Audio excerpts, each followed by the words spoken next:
okay, but we need to make some changes because we want to incent different behavior, or we want to incent different things to come onto the system. In fact, most places, I don't know if this happens to you, Ryan, but when we go into start working in the state, usually the first thing they say is, now, we're not New York, we're not Hawaii, we get that, we understand that, and so most people they may be fairly comfortable with the system that they've got, but within that system would like to make some additional changes to that to try to bring their incentives more in line with what the state goals are. And again, every state is completely different, and so we have to be, we are always mindful of that when we go to work in the state. So my last slide of this section before we get into some specific examples of what individual states are doing. So to Bob's point, and to the earlier points that we made, the whole build out of the system was built on getting electricity to as many people as we possibly could in the country. Build up more of the capital expense, the physical plant that the utilities have, and then compensate them based on a rate of return for that shows up through the rates, kind of guessing at the amount of power that they think they're going to sell. And so that's how rates get set in a really oversimplified version of that. A lot of states are looking at doing something different, what they call performance-based metrics. So the performance-based metric system, up to all, but usually part of the return that a utility gets is based on how well they perform against certain goals that the commission, legislature set out for them. So that could be a reliability metric. So that's one of the common ones that you'll see. So if you reduce your outages by this percentage, or you reduce your the length of your outages by such and such a percentage, we will reward you by giving you additional return. And so the idea there is to say, well, instead of just build more and sell more, we're going to actually tie the compensation that you get, because in a lot of states, it's not just enough anymore to deliver the electricity. We want some of these other goals to be met as well. And so performance-based metrics are used for everything from reliability metrics to customer service. If you do so well, some states set it up. If you look at J.D. Power, if your ratings go up by a certain percentage, you can get rewarded. Conversely, if they go down by a certain percentage, you can get dinged for that. So a lot of people are having this discussion now about performance-based metrics. I think Brian's got a slide that he can show later on that shows how many people are doing this. That's the work that we're doing right now in Washington State, for example, helping them with their stakeholders to look through at the commission level and see what makes sense from a performance-based metric. Now, in Europe, so we brought up Europe earlier, but in Europe, there are places in Europe where their entire return is based on how well they do, based on certain metrics that are set up by the regulator. There's a couple of states here in the country that are kind of pushing that envelope a little bit. Most aren't anywhere near that.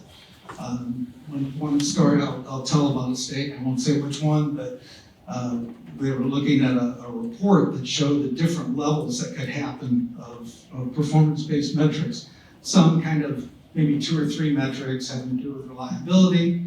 The other end is kind of the Hawaii, New York vision where most of the income is based on the performance.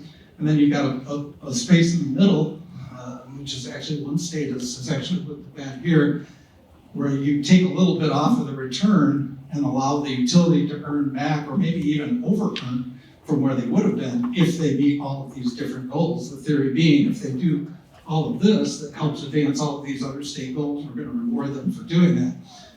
One utility executive looked at the thing in the middle where they take a haircut on their return with the ability to earn back, and he said, where the bleep is my ROE? So he wasn't a fan of that kind of system out there. And again, under the discussion that we've had before, different utilities in different states will react differently to different levels of how much ends up in the performance metric. I can tell you just from recent experience in Illinois, the 2 utilities there, there's a whole new metric system coming on to talk about.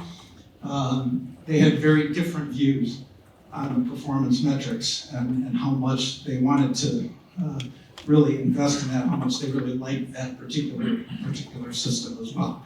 So that's one. I know that was a large part of the discussion here. You can talk about things like bringing on more renewable energy, doing better on energy efficiency, doing better on demand side, where you're reducing demand through programs or shifting demand to times where there may be more wind on the system at night, maybe more nuclear power on the system if you're in the jurisdiction I live in, those kinds of things. So performance metrics are only limited by the imagination of the legislators, the stakeholders, the utilities, and the regulators. So a lot of it focuses on additional planning. This isn't quite as sexy, and people sometimes, when you talk about additional planning, people start, checking out their heads at the table and things like that, but it becomes really important. Because if your whole goal is to try to say, what can our grid do? Having a lot of information about what your grid currently does and what it could do becomes really important. And so there are a lot of states where they don't have any kind of distribution planning, integrated distribution planning, or integrated resource planning, where people can understand, here's the mix that's coming in to expect, and the commission in some places actually has the ability to say, we don't like that mix. Yes, it's your purchase price of that is fine, but we would rather have a different mix of your power source. Or on the distribution side, we really would, we're looking at these areas where maybe the grid is underperforming, maybe spend more money there and less money over here, for example. That doesn't happen in a lot of states. And so a lot of the, to me, understanding where you need to go, you need to know where you are. And so some of the more detailed planning exercises in some states can really be helpful as well. And it's not easy to do that. And in fact, I was just participating in a program nationally where we were trying to look at generation sources, the distribution grid, and the transmission grid, and trying to line all that planning up together. And they have different timelines, they have different players that are involved, different players even within a utility that are working on different parts of that. It's not as easy as it sounds to do it, but it's really important to try to work toward that. Then there's rate design. So talk about the rates that people pay. Let's see, there may be a couple of you in the room that are like me, old enough to remember when I was in college and I had a girlfriend in Illinois and I was in Oklahoma, that I waited till 11 o'clock at night because the long distance charges went down at 11 o'clock at night. That's something that we talk about now, like time of use pricing. Are you using the power when it's the cheapest for the power to be on the grid? Or in some cases, time of use is used because it's the greenest power on the grid at that particular time. So jurisdictions will look at that differently. So you've got to really understand, to Bob's earlier point, you've got to really understand how much power you're expecting to sell, what the difference in revenue is going to be for you if people all of a sudden move over and use power at the cheaper time. Do you have enough power on the grid at those times to be able to accommodate that? And so people are starting to go through the process of looking and seeing, well, if we can move some of the power usage to a time where it's either cheaper or cleaner to put it on, that makes sense for us. And so that's, and at the same time, when the grid is the most stressed out, when there's the most people trying to use power at a particular time, are there ways to try to defer people to use that? Things like what they call critical peak pricing, or there are other kind of demand response programs.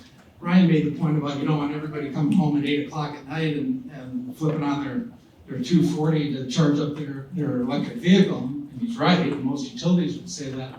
There's a utility that we were working with that actually had a program that basically said to the customer, we'll give you a better rate for charging your vehicle if you let us pick the hours of the night when we actually charge it. So you plug it in when you come home, But we're going to determine as a utility which 4 hours or 5 hours, whatever you happen to need during the next 12 hours or 10 hours, whatever they work out, that the vehicle actually charges. You probably don't care, you just want to charge when you're ready to go out in the morning, but the utility can use that to figure out when it's cheapest to buy the power or when the power is the cleanest, whatever their goals happen to be. You're going to start to see a lot more of that in a lot more places too. And then we talked a little bit about the restructured or competitive generation in Illinois and many other states. That's obviously a huge discussion. The committee that looked at that in Illinois, and this was back in the days, I think I can say it in this room, but when Enron was going to save the world, so lots of states were looking at that, and Illinois decided they wanted to look at that system. I was actually on the committee that did that. It took us 2 years to actually, of a lot of work from the legislature, of actually going through and figuring out all the different things that would change if we went from a vertically integrated state to a competitive generation state. And so that's a huge discussion. But again, with any of that, you need to really focus on what the implications are going to be for your particular state.